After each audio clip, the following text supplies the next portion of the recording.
গতকাল অর্থাৎ 14 তারিখে কিন্তু উচ্চ মাধ্যমিকের যে রেজাল্ট সেই রেজাল্ট কিন্তু পাবলিশ হয়ে গেছে। তো এই রেজাল্ট পাবলিশ হয়ে যাওয়ায় অনেকে খুব ভালো রেজাল্ট করেছো, অনেকে মোটামুটি রেজাল্ট করেছো, বা অনেকে খুব একটা ভালো রেজাল্ট করতে পারোনি, তাতে সমস্যা নয়।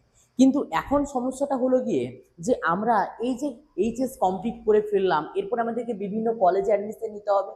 তো বিভিন্ন কলেজে যে অ্যাডমিশন আমরা নেব, তো সেক্ষেত্রে কি আমাদেরকে কলেজে গিয়ে গিয়ে অ্যাডমিশনের ফর্ম ফিল আপ করতে হবে, না অনলাইনের মাধ্যমে আমরা ফর্মটা ফিল আপ করতে পারবো, অথবা এক একটা কলেজের ওয়েবসাইটে গিয়ে এক একবার ফর্ম ফিল আপ করতে হবে, না একটাই মাত্র পোর্টাল থেকে আমরা সমস্ত কলেজের অ্যাপ্লিকেশন করতে পারবো? এই রিলেটেড যদি তোমার মনে প্রশ্ন থেকে থাকে তাহলে আজকের এই ভিডিওটা তোমার জন্য। কারণ তোমরা প্রত্যেকেই জানো, বেশ কিছু বছর আগে থেকে কিন্তু একটাই মাত্র পোর্টাল তোমাদের এই কলেজে অ্যাডমিশনের জন্য কিন্তু ওপেন করে দেওয়া হয়েছে, যেখান থেকে তোমরা একবার রেজিস্ট্রেশন করে বিভিন্ন কলেজের কিন্তু যে অ্যাডমিশন ফর্ম সেটা কিন্তু তুমি ওই পোর্টালের মাধ্যমেই তুমি কিন্তু ফিল আপ করে নিতে পারবে, এবং ওখান থেকেই তোমরা কিন্তু অ্যাডমিশন কমপ্লিট করে নিতে পারবে। অর্থাৎ তোমাকে কলেজে যেয়ে কোনো রকম ফর্ম ফিল আপ করতে হবে না। তুমি কলেজে যাবে কবে? তাহলে তুমি কলেজে যাবে ফিজিক্যাল ভেরিফিকেশনের দিন।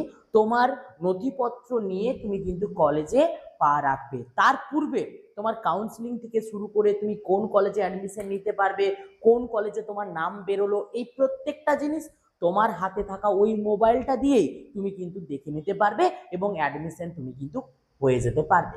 তো এরপরে বিষয়টা হলো যে আমরা এই যে পোর্টাল, যে সেন্ট্রালাইজ যে পোর্টাল, সেই পোর্টাল আমরা কোথা থেকে পাবো, বা এই পোর্টালে আমরা অ্যাডমিশনের ফর্ম ফিল আপ কবে থেকে করতে পারবো, বা এই পোর্টালটা কবে থেকেই বা চালু হবে, এই রিলেটেড যদি প্রশ্ন থেকে থাকে তাহলে চলো তার উত্তরটা আমরা তৎক্ষণাৎ নিয়ে নিই। তো গতকালই কিন্তু যখন রেজাল্ট পাবলিশ হয়েছে তার পরবর্তী মুহূর্তে কিন্তু ডিপার্টমেন্ট অফ হায়ার এডুকেশনের তরফ থেকে কিন্তু একটা নোটিশ জারি করা হয়েছে, যেখানে process and schedule of events, বিভিন্ন রকমের তোমাদের অ্যাডমিশনের যে ইভেন্টগুলো রয়েছে তার কিন্তু যে ডেট, সেই ডেট কিন্তু এখানে একদম প্রপারলি জানিয়ে দেওয়া হয়েছে। যেমন তোমরা দেখতে পাচ্ছ যে আমার এই যে অন স্ক্রিনে একটা ব্যানার তোমাদের শো করছে, সেখানে দেখো লেখা রয়েছে যে তোমরা কিন্তু এই এই তো তোমরা কিন্তু এই পোর্টালে যে আবেদন, সে আবেদন কিন্তু 18 মে থেকে কিন্তু করতে পারবে। অর্থাৎ 18 তারিখ থেকে তোমরা কিন্তু এই যে পোর্টাল, এই পোর্টালে তোমরা কিন্তু অ্যাডমিশনের যে ফর্মটা সেটা কিন্তু তোমরা ফিল আপ করে নিতে পারবে, অর্থাৎ রেজিস্ট্রেশন তোমরা কিন্তু করতে পারবে। এরপরে তোমরা যে কলেজের আন্ডারে এরপর ফর্মটা ফিল আপ করবে তারা কিন্তু 9 জুন তোমাদের যে তোমরা যতজন ফর্ম ফিল আপ করেছো তাদের প্রত্যেকের নামের একটা লিস্ট তারা কিন্তু পাবলিশ করবে, এবং সেখানে তোমরা কয় নাম্বারে রয়েছো, কত কি রয়েছে, তোমাদের নাম্বার পার্সেন্টেজ বিভিন্নভাবে তারা কিন্তু মেজারমেন্ট করে তোমাকে একটা র্যাঙ্ক প্রোভাইড করবে। 1 2 3 নাম্বার ওয়াইজ একটা র্যাঙ্ক প্রোভাইড করবে।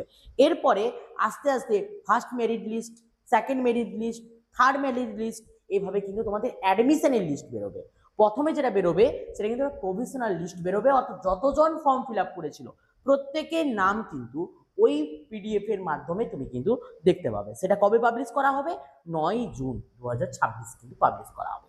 তার পরবর্তী মুহূর্তে ফার্স্ট যে অ্যাডমিশন সিট অ্যালট হবে, অর্থাৎ ফার্স্ট যে লিস্ট, সেই ফার্স্ট লিস্ট কিন্তু 9 থেকে 15 তারিখের মধ্যে পাবলিশ করানো হবে, এবং তার মধ্যে তোমরা পেমেন্ট করে সেই কলেজে তোমরা কিন্তু অ্যাডমিশনটা নিয়ে নিতে পারবে। এরপরে সেকেন্ড যে কাউন্সিলিং ডেট দিয়েছে, অর্থাৎ সেকেন্ড মেরিট লিস্ট যেদিন বেরোবে সেটা হচ্ছে 20 তারিখ। 20 তারিখে তোমার কিন্তু সেকেন্ড মেরিট লিস্ট বা সেকেন্ড অ্যালোটেড যে সিট তার জন্য কিন্তু সিট বেরোবে। তার পরবর্তী মুহূর্তে তোমাদের তাদের এগেনস্টে আবার যদি কোনো সিট অ্যালোটেড থাকে বা ফাঁকা হয়ে যায়, দেখো অনেকে বিভিন্ন কলেজে অ্যাডমিশন নেবে, আবার সেই কলেজ থেকে বেরিয়ে গিয়ে অন্য কলেজে অ্যাডমিশন নেবে। তো সেই ক্ষেত্রে এই সেন্ট্রালাইজ পোর্টালটা ওই জন্যই কিন্তু চালু করা হয়েছে, যে কেউ একজন অন্য কলেজে গিয়ে অ্যাডমিশন নিয়ে নিলে তাহলে আমরা প্রত্যেকে বুঝতে পারলাম যে এই সিটটা কিন্তু ফাঁকা পড়ে গেল, তাহলে তখন আমরা কি করবে, মানে ওই কলেজ কর্তৃপক্ষ কি করবে, না কলেজ কর্তৃপক্ষ সেই সিটটা স্লটটাকে ভর্তি করার চেষ্টা করবে আবার অ্যাডমিশন নিয়ে সেই মেরিট লিস্ট থেকে। তো সেরকম ভাবে 23 থেকে অর্থাৎ 20 থেকে 23 তারিখের মধ্যে তোমাদের কিন্তু আবারও একটা যে লিস্ট, সেই লিস্ট কিন্তু পাবলিশ করানো হবে। এর পরবর্তী মুহূর্তে তোমাদের ফিজিক্যাল ভেরিফিকেশন, যেটা আমি তোমাদেরকে বললাম যে তোমাদের ফিজিক্যাল ভেরিফিকেশন যেদিন হবে সেই দিন তোমাদেরকে কলেজে পা রাখতে হবে একদম সশরীরে সমস্ত ডকুমেন্টস নিয়ে।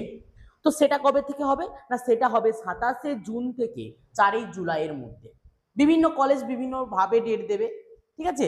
সেক্ষেত্রে তাদের অফিসিয়াল নোটিফিকেশন তারা পাবলিশ করবে কলেজ ওয়াইজ, সেটা তুমি কিন্তু জানতে পেরে যাবে। যখন অ্যাডমিশন নেবে তারা বিভিন্ন রকম ভাবে গ্রুপ ক্রিয়েট করে তোমাদেরকে সেখানে অ্যাড করে দেবে, সেখান থেকে তোমরা কিন্তু ইনফরমেশনটা পেয়ে যাবে।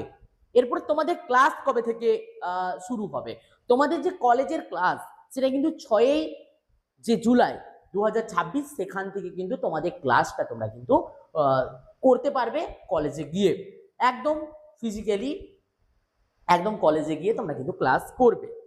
এরপরে বিষয়টা হচ্ছে তোমরা এই যে ওয়েবসাইট, এই ওয়েবসাইটে ঢুকে তোমরা কিন্তু ওয়েবসাইটটাকে চেক আউট করে নিতে পারবে। এই ওয়েবসাইটে যাওয়ার জন্য তোমাদেরকে কি করতে হবে না, তোমাদের মোবাইলের গুগলে চলে আসতে হবে এবং গুগলে এসে তোমাদেরকে কি সার্চ করতে হবে, WBCAP লিখে তুমি যদি সার্চ করো, তোমাদের সামনে একদম প্রথমে যে পোর্টালটা আসবে সেই পোর্টালটাতে তোমরা কিন্তু ক্লিক করে দেবে।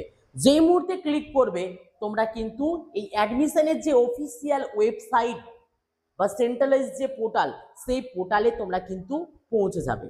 এই পোর্টালে চলে আসার পরে তোমরা দেখতে পাবে এখান থেকে তোমরা কিন্তু অনায়াসে তোমাদের ফর্ম ফিল আপ থেকে শুরু করে বিভিন্ন রকমের অ্যাডমিশনের যে সমস্ত ক্রাইটেরিয়াগুলো রয়েছে, এলিজিবল ক্রাইটেরিয়া থেকে শুরু করে কোন কোন কলেজে কতটা সিট অ্যালোটেড রয়েছে, কোন কলেজে তুমি অ্যাডমিশন নিতে পারবে, প্রিভিয়াস ইয়ার্সের কত পর্যন্ত র্যাঙ্ক নেমেছিল, কতজনকে অ্যাডমিশন নিয়েছিল, অ্যাটসেট্রা বিভিন্ন প্রশ্নের উত্তর কিন্তু এই পোর্টাল থেকে তুমি পেয়ে যাবে। তো এই সেন্ট্রালাইজ পোর্টাল থেকে নিজের মোবাইল থেকেই নিজে ফর্মটা ফিল আপ করে তোমরা কিন্তু বিভিন্ন তোমার পছন্দের কলেজের ফর্মটা ফিল আপ করে সেখানে কিন্তু অনায়াসে তোমরা কিন্তু অ্যাডমিশনটা নিয়ে নিতে পারবে। তো যেই মুহূর্তে কিন্তু অ্যাডমিশন প্রসেস শুরু হবে, সম্পূর্ণ অ্যাডমিশন প্রসেস তোমাদের সঙ্গে কিন্তু শেয়ার করব আমার এই ভিডিওর মাধ্যমে এই ইউটিউব চ্যানেলে।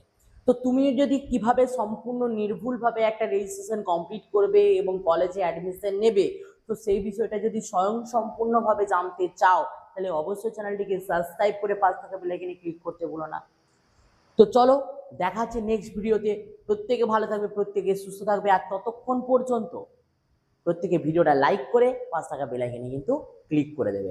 আর মনে রাখবে, তোমরা যদি কোনো রকম কোনো স্কলারশিপ রিলেটেড ইনফরমেশন সবার প্রথমে পেতে চাও তাহলে অবশ্যই চ্যানেলটিকে সাবস্ক্রাইব করতে ভুলো না। তো চলো।